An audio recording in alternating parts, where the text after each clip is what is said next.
So there is the blue or so-called Smalt housing for PSP 2000.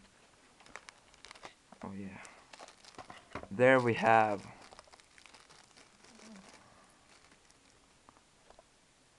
the memory stick slot or whatever. Left right buttons. Cool.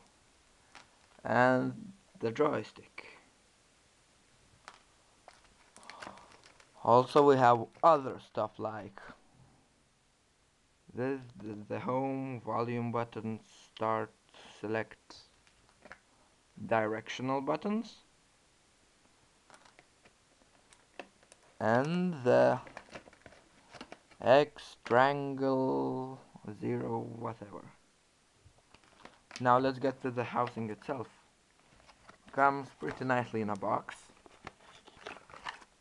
with a lot of protective films to protect your PSP from getting scratched from the back side and the front side, and there's another from the inside to protect your screen. The housing is pretty much good, I guess. Haven't really assembled it.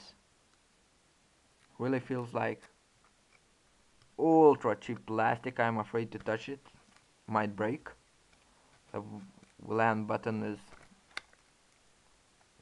yeah. Oh, whoops, I think I broke something.